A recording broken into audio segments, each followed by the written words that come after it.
Assalamualaikum warahmatullahi wabarakatuh. Jumpa lagi kita dalam kuliah kualitas air aquaculture, di mana pada pembahasan kali ini kita masih akan membahas mengenai parameter kualitas air. Pada pertemuan lalu telah kita bahas mengenai faktor fisika dan biologi air. Nah, pada kesempatan kali ini kita akan melanjutkan pembahasan mengenai faktor kimia air. Pada kesempatan kali ini kita akan membahas mengenai faktor kimia air, di mana pada pokok bahasa ini akan terdiri beberapa subpokok bahasan atau materi pembahasan. Yang pertama mengenai komposisi air, kemudian salinitas, alkalinitas, hardness, oksigen larut, pH air, kemudian sulfur dan amonia. Yang pertama tentang komposisi air. Ini adalah komposisi air pada salinitas 34,5 dari Goldberg tahun 1963, di mana di sini yang paling dominan adalah klorida ya, dengan konsentrasi 19.000 mg per liter, kemudian natrium atau sodium 10.500 mg per liter, sulfat 2.700 mg per liter, magnesium 1.350 mg per liter, kalsium 400 mg per liter, kalium atau potasium 380 mg per liter, dan yang terakhir bikarbonat HCO3 negatif 1 142 mg per liter. Jadi sekali lagi inilah komposisi air pada salinitas 34,5 ppt. Kemudian kita membahas tentang salinitas. Ya. Apa itu salinitas? Salinitas merupakan total konsentrasi ion-ion terlarut dalam air.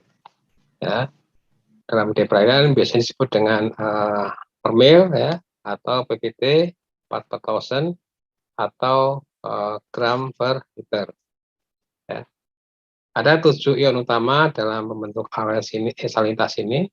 Yang pertama klorida, sodium, sulfat, ya, magnesium, kalsium, kalium, dan bikarbonat. Inilah 7 ion utama dalam terbentuknya salinitas ya. Yang utama tentunya klorida dan sodium. Salinitas suatu perairan dapat ditentukan dengan menghitung jumlah kadar klor yang ada dalam satu sampel ya, satu sampel atau disebut dengan klorinitas. Jadi pesan salinitas itu bisa diprediksi atau diduga dari banyaknya klor yang ada dalam perairan.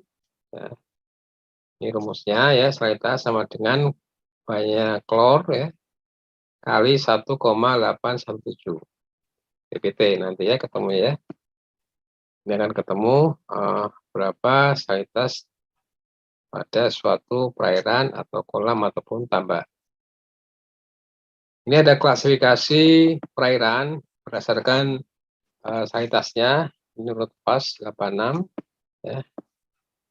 Pertama air tawar itu salinitasnya kurang dari 0,5 ppt. Jadi air tawar itu tidak harus 0 ppt, tapi menurut PAS itu kurang dari 0,5 ppt sudah dianggap sebagai air tawar.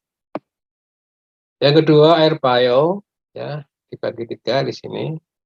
Oligohalin 0,5 sampai 3,0 ppt, mesohalin 3,0 sampai 16,5 ppt, polihalin 16,5 sampai 30 ppt. Sementara untuk air asin dibagi 2, marin itu 30 sampai 40 ppt, dan brine atau hyperhalin itu lebih dari 40 ppt. Ini klasifikasi perairan berdasarkan salinitasnya. Untuk menentukan besarnya salinitas suatu perairan atau tambak ya ataupun kolam yang menggunakan 2 sumber air yang berbeda dapat ditentukan sebagai berikut.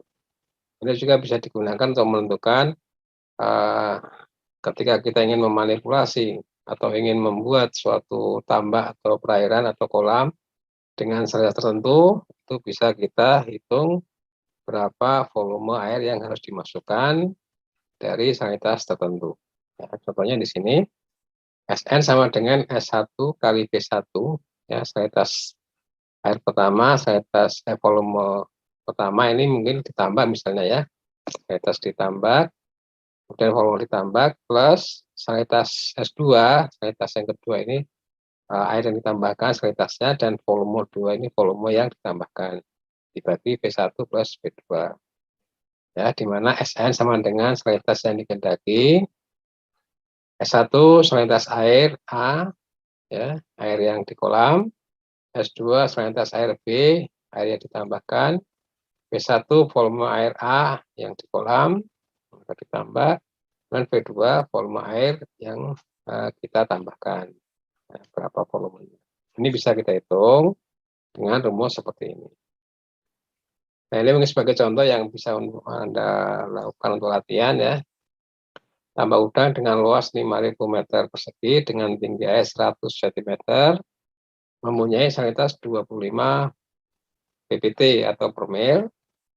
Nah, untuk meningkatkan pertumbuhan udang, petambak tersebut bermaksud ingin menurunkan salintas air tambak menjadi 20 per mil atau ppt. Pertanyaannya, berapa air yang harus ditambahkan ke dalam tambak jika salintas sumber air itu yang ada 5 ppt atau 5 per mil. Nah, ini langkah pertama, nanti Anda tentukan volume tambak dulu ya, ini 5.000 kali 1 meter, ini volumenya. Ini salintas air yang ada di tambak, ya. Ini Sn ya, volume air yang dikehendaki. Nah, ini pertanyaannya berapa yang harus ditambahkan ya, V2-nya ya. Jika salintas sumber air yang ada itu 5 ppt, ini yang S2-nya. Ya, nanti bisa dicari. Silakan Anda mengerjakan sendiri untuk melatih apakah Anda sudah paham atau belum dengan rumus yang ada tadi. Berikutnya kita membahas dengan pH. Apa itu pH? pH adalah logaritma negatif dari konsentrasi ion nitrogen H+, yang mempunyai skala antara 0 sampai 14. Jadi pH itu skalanya 0 sampai 14 ya. Tidak ada 15, 16 dan seterusnya. Tapi dibatasi 0 sampai 14. 0 sampai di bawah 7 itu biasanya disebut dengan asam. 7 netral, ya, lebih dari 7 sampai 14 ini dianggap sebagai basa.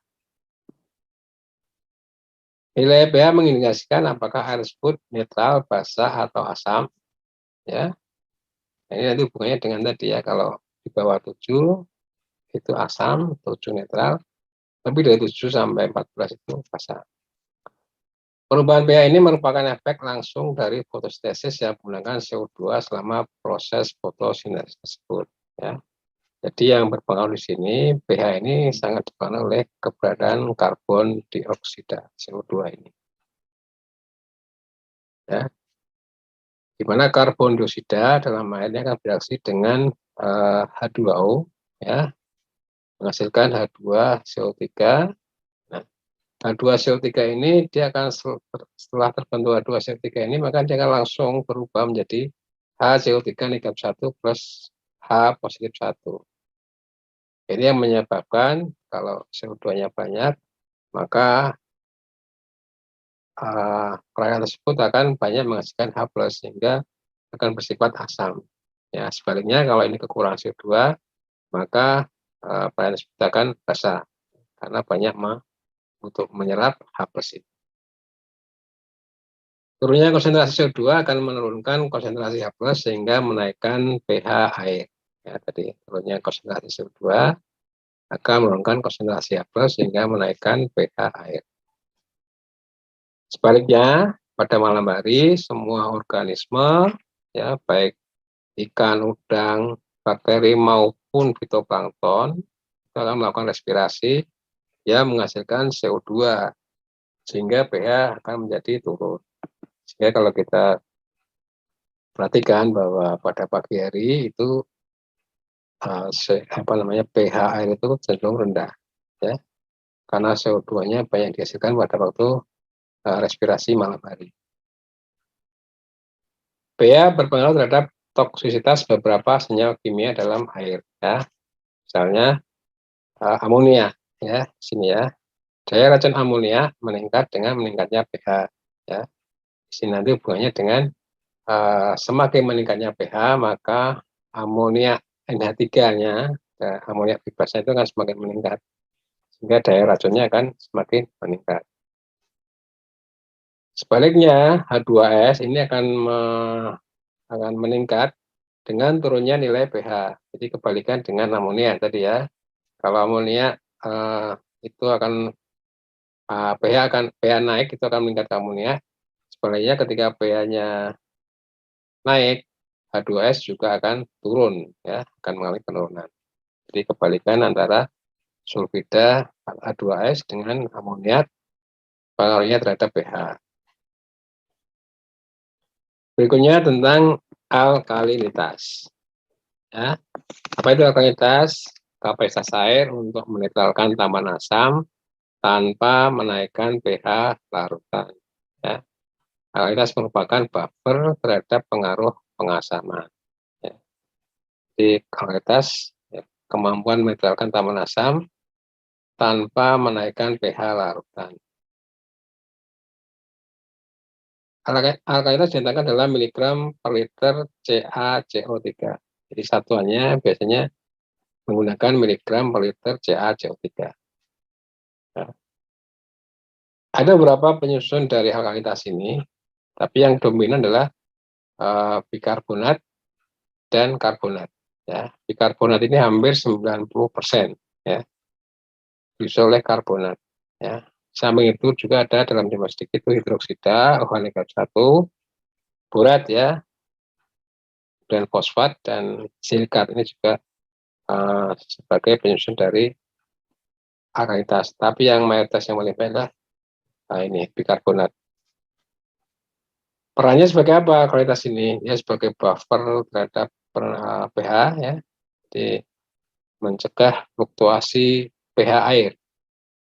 Kemudian juga digunakan oleh fitoplankton maupun bakteri untuk biosintesis, ya. Ini membutuhkan alkalinitas untuk pertumbuhan, untuk regenerasi, ya, untuk berkembang biak, itu membutuhkan alkalinitas ini. Ini adalah gambaran berapa proporsi dari masing-masing ion tadi terhadap alkalinitasnya. Kontribusi ion terhadap alkalinitas ini, kita lihat di sini yang pertama paling banyak adalah bikarbonat, ya, 89,8. Kemudian ada karbonat 6,7%, borat 2,9, silikat 0,2, hidroksida 0,1, dan fosfat 0,1. Nah, dalam alkalinitas ini ada istilah total alkalinitas, kemudian alkalinitas bikarbonat, dan juga alkalinitas karbonat. Ya. Kalau alkalinitas total itu dia gabungan antara bikarbonat dan karbonat. Jadi alkalinitas yang disebabkan oleh bikarbonat dan karbonat itu dijadikan satu, disebut dengan total alkalinitas. Kalau alkalinitas bikarbonat berarti hanya karbonat saja. Kalau alkalinitas karbonat berarti alkalinitas yang disumbangkan oleh karbonat saja. Ya, ini ada definisi yang sering kita dengar dalam manajemen kualitas air. Oke, berikutnya setelah alkalinitas yang agak berhubungan dengan alkalinitas adalah hardness, ya. Hardness. Kalau alkalinitas tadi hubungannya dengan anion, kalau hardness ini hubungannya dengan kation, ya. Hardness merupakan kandungan kation-kation yang bervalensi 2 yang ada dalam air, ya. Kation bervalensi 2 yang ada dalam air, ya. Dinyatakan dalam miligram CaCO3 per liter. Ya. Oke. Nah, atas ini didominasi oleh dua kation, ya, yaitu kalsium Ca2+ dan magnesium, ya, 2 Mg2+. Ya, jadi tadi definisinya kation bervalensi 2, tapi yang dominan adalah magnesium dan kalsium. Nilai kalsium hardness 100 mg per liter CaCO3 setara dengan konsentrasi kalsium bebas 40 mg per liter. Ya, jadi ini ada pembaginya itu 2,5. 2,5 dari mana? 2,5 ini ya apa namanya? CaCO3 berat molekulnya dibagi dengan berat molekul dari CaCO3 itu berat molekulnya 100, Ca itu 40, sehingga ini 2,5 ya, 2,5. Jadi kalau kita sudah bisa menghitung Ca-nya ya, Ca-nya berapa nanti.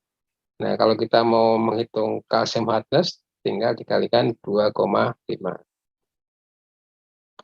Oke, kemudian nilai magnesium hardness ya 100 mg per liter CaO3 mewakili nilai magnesium bebas 24 mg per liter ya. Dan nilai CaO3 ini dibagi menjadi 4,12. Hampir sama penghitungan seperti kalsium tadi ya, kalsium hardness.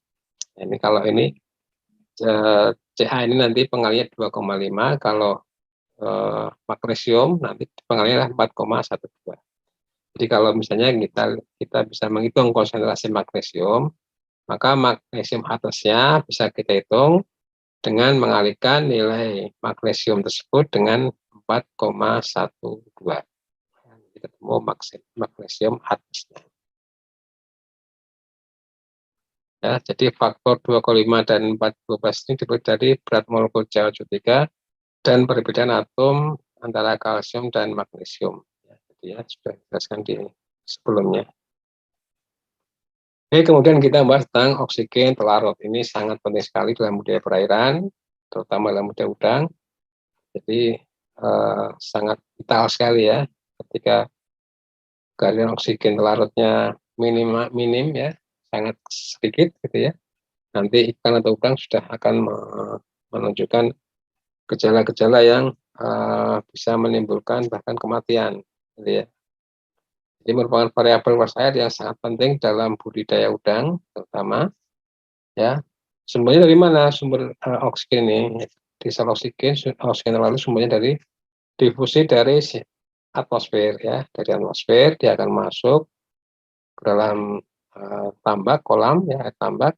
Ketika kandungan atau konsentrasi di udara bebas itu di atmosfer lebih besar daripada yang ada dalam kolam, nanti akan terjadi difusi. Kemudian juga fotosintesis fitoplankton ini yang paling banyak ya, terutama pada waktu siang hari. Nah, yang berikutnya aerator atau pincir ya, yang kita tambahkan dalam tambak atau kolam, ini juga sebagai sumber utama oksigen larut pada waktu malam hari. Baik, kelautan di air dipengaruhi oleh salinitas dan suhu. Jadi kelautan oksigen larut ini dipengaruhi oleh salinitas dan suhu. Ini sangat berpengaruh sekali terhadap kelautan di bumi. Ya. Semakin tinggi salinitas dan suhu, maka kelautannya semakin rendah. Ya, kelautannya. Kemudian pengguna oksigen apa? Itu bisa dari ikan, ya, bakteri maupun fitoplankton ya. Pada waktu malam hari dia melakukan respirasi, juga membutuhkan oksigen larut tadi ya.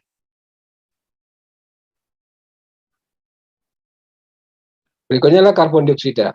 Ya, setelah kita membahas oksigen, tentunya yang penting juga lah keberadaan karbon dioksida dalam perairan.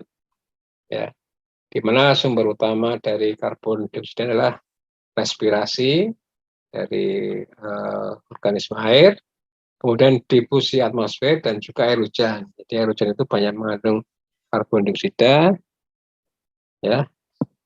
Jadi ketika terjadi hujan turun, maka otomatis akan menambah karbon dioksida yang ada dalam perairan.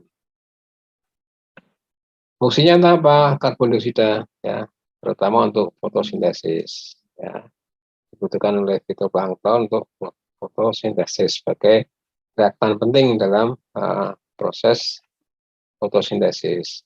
Kemudian menurunkan pH air, ya, dan juga mempengaruhi reaksi kapur.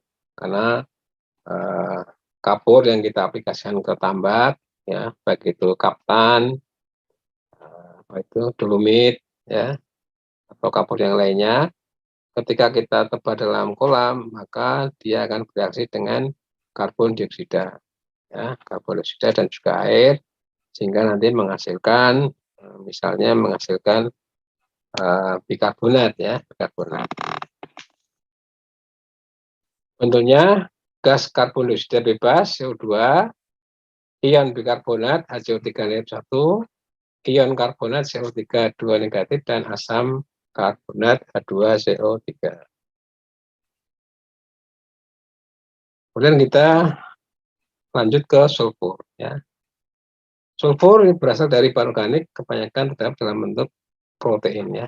Jadi sulfur itu biasanya dalam tambak itu masuk melalui makanan atau pakan ikan yang mengandung protein, ya, di mana uh, uh, apa namanya itu asam amino, ya, yang ada salah satunya itu bisa mengandung sulfur, ya, ada yang mengandung sulfur, dan ini sebagai sumber utama sulfur dalam kolam budidaya.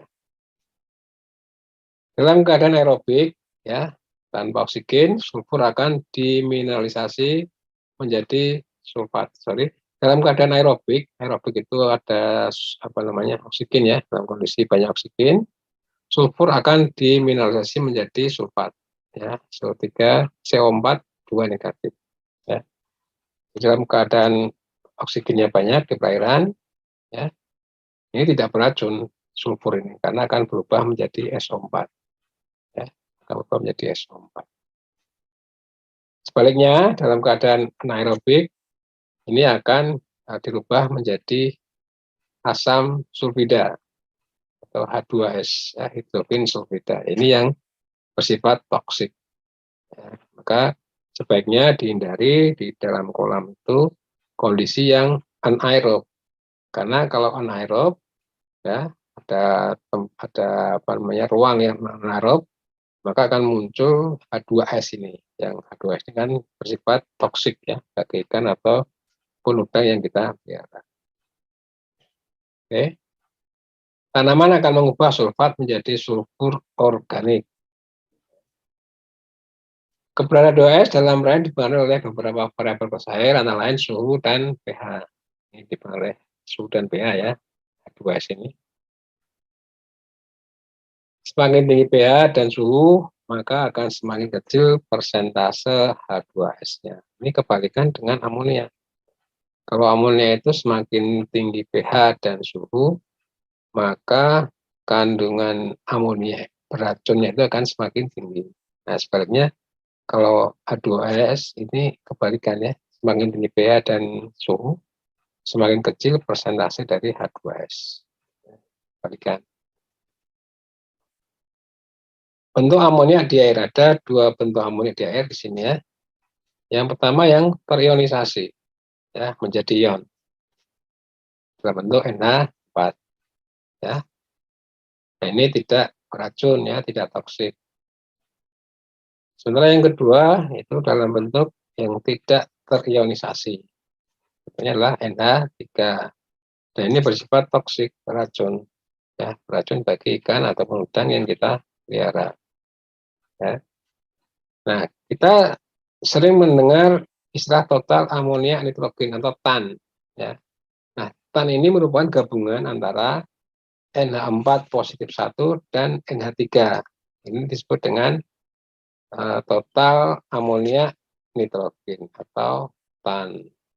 Nah, TAN ini tentunya daya racunnya tergantung dari komposisinya. Ketika dia NH3 yang dominan, nah ini toksisitasnya semakin meningkat. Tapi kalau yang dominan NH4 positif 1 ini tidak beracun. Dan tadi ini dipengaruhi oleh apa tadi? Suhu dan pH. Ya. Kemudian sumber dari amonia itu apa saja? Yang pertama hidrolisis sisa pakan, kemudian ikan, plankton, ya, dan bakteri yang mati. Jadi pakan yang tidak termakan itu akan terhidrolisis menjadi amonia, ya. Kemudian ikan, plankton, dan bakteri yang mati. Juga nanti akan terhidrolisis menjadi amonia dengan bantuan bakteri proteolitik. Ya, jelas ya. Ini reaksinya CNH2 plus H2O, COH plus NH3. Ya, ini nanti akan dibantu oleh bakteri proteolitik. Ya. Yang kedua, sisa metabolisme yang dikeluarkan melalui insang dan urin. Ini tentu mengandung amonia. Dan yang ketiga, yang kita tambahkan dalam bentuk pupuk atau urea. Ya. Mana pupuk yang kita tambahkan, amonia ini akan bereaksi dengan H2O, ya, akan menghasilkan CO2 plus 2 NH3. Ya, ini nanti digunakan untuk pupuk ya, tanaman untuk merangsang pertumbuhan fitoplankton. Ya. Ini nanti kembali ke kondisi dari perairan tersebut. Kalau perairan tersebut pH-nya rendah, NH3-nya kan sedikit dan NH4-nya kan banyak. Oke. Kemudian apa efek negatif dari amonia ini terhadap udang, ya, terutama ataupun ikan? Ya, ekskresi amonia oleh udang menurun sehingga kadar amonia dalam darah akan naik. Jadi ketika NH3-nya tinggi di perairan, maka ikan ataupun udang itu kan kesulitan mengeluarkan amonia dari hasil sisa metabolisme tersebut. Ya, sehingga nggak bisa keluar, Justru nanti yang dari luar akan masuk dalam tubuh udang. Kerusakan insang, ya, bisa juga menyebabkan kerusakan insang ketika amoniaknya tinggi. Ya. Kemudian menurunnya kemampuan darah dalam transportasi oksigen. Ya. Jadi kemampuannya menurun sampai nanti ketika sudah parah ya udang tidak bisa bernapas lagi. Ya, kemudian udang mudah terserang penyakit, ya, karena daerah ini kan menyebabkan udang keracunan, ya, imunitasnya turun, ya mudah terserang penyakit. Menghambat pertumbuhan juga ternyata di sini amonia ini. Nah, ini adalah siklus nitrogen di mana amonia dihasilkan ya di situ ya. Pakan tentunya, pakan yang kita berikan itu kan tidak semua dimakan, ada yang dimakan, ada yang tidak dimakan ternyata ya. Yang tidak termakan nanti tentunya disisa pakan. Kemudian yang dimakan oleh udang misalnya ini ya, contohnya, maka nanti sisanya akan jadi feses, dibuang feses. Ya. Nah, sisa pakan feses nanti akan terhidrolisis menjadi total amonia nitrogen. Jadi kalau saya bilang tan ini dia terdiri dari 2, NH3 dan NH4. Nah, tan ini juga bisa berasal dari tadi ekskresi dari udang ataupun ikan melalui insang gitu ya, atau juga bisa melalui urin, ya, itu nanti menghasilkan tan. Di samping itu juga tan ini juga bisa berasal dari hidrolisis organisme yang mati tadi, ya, fitoplankton, bakteri ataupun ikan yang mati nanti akan dihidrolisis proteinnya menjadi tan. Terus kemudian tan ini kemana larinya atau menjadi apa berikutnya tan ini? Nah, yang pertama dia akan berubah menjadi NO2 dengan bantuan bakteri nitrosomonas, ya, nitrosomonas. Kemudian dari NO2 ini akan berubah menjadi NO3 nanti dengan bantuan bakteri nitrobakter, ya. Ini bukan bakteri nitrifikasi, ya. Kemudian dari NO3 nanti akan mengalami reaksi dinitrifikasi menjadi N2, dan N2 ini bisa dimanfaatkan oleh fitoplankton atau terdifusi ke atmosfer, ya, ke atmosfer. Ini langkah jalur pertama, tan itu kemana saja dalam tambak atau kolam ikan gitu ya. Nah, NO3 sendiri selain dia bisa mengalami denitrifikasi juga dia akan dimanfaatkan oleh bakteri ataupun fitoplankton, ya. Jadi fitoplankton itu bisa memanfaatkan N dalam bentuk NO3 atau juga dia langsung dalam bentuk tan. Itu dimanfaatkan oleh bakteri. Ya, gitu ya. Jadi bakteri itu di sini manfaatnya dalam bentuk tan dan NO3. Oke. Nah, kapan dimanfaatkan bakteri, kapan dimanfaatkan fitoplankton, ini tergantung dari kondisinya. Kalau sinar mataharinya cukup, ya, kemudian N-nya apa namanya, fitoplanktonnya tersedia banyak di situ, maka NO3 ini akan dimanfaatkan oleh fitoplankton. Namun demikian, ketika di situ banyak sumber karbon organik, ya, ini nanti bakteri yang akan dominan, terutama bakteri heterotrof. Ya, bisa ulangi, ketika di dalam perairan itu sinar mataharinya tercukupi atau ada gitu ya pada waktu siang hari, kemudian ada sumber karbon yang anorganik, misalnya CO2, maka digunakan untuk proses atau digunakan oleh fitoplankton. Tetapi ketika di situ sumber karbonnya organik banyak gitu ya, apalagi sinar mataharinya terhambat, maka bakteri heterotrof yang akan dominan gambarannya. Nah, proses dari tan sampai NO3 ini kita kenal dengan sistem nitrifikasi. Sementara NO3 menjadi N2 ini disebut dengan denitrifikasi. Inilah secara umum siklus N nitrogen yang ada di dalam tambak atau kolam budidaya. Oke, sekarang kita masih tahan nih toksisitasnya. Itu dipengaruhi oleh satu suhu, dua pH. Tadi sudah kita bahas sepintas ya. Jadi reaksi seperti ini ya. NH3 plus H2O ya kesetimbangan dengan NH4 positif 1 plus OH negatif 1 ya. Ketika suhu dan pH naik, maka reaksi akan bergeser ke kiri. Sehingga NH3 akan naik. Sebaliknya, kalau suhu dan pH-nya turun, maka reaksi akan bergeser ke kanan ya, NH4 yang akan naik. Ya, jadi NH4 yang akan naik. Sehingga kita perlu dalam budaya perairan itu, dalam memelihara ikan dan udang untuk menjaga pH supaya jangan tinggi ya, pH-nya. Ya, di bawah 8 lah ya, di bawah 8 kita usahakan itu amonia yang ada itu tidak toksik. Tapi kalau dia di atas 8, maka amoniaknya banyak yang toksik. Demikian yang bisa sampaikan pembahasan mengenai faktor kimia air ya, dari salinitas tadi, komposisi air sampai terakhir tadi tentang amonia. Semoga apa yang saya sampaikan bisa dipahami dan bermanfaat. Saya akhiri, wassalamualaikum warahmatullahi wabarakatuh.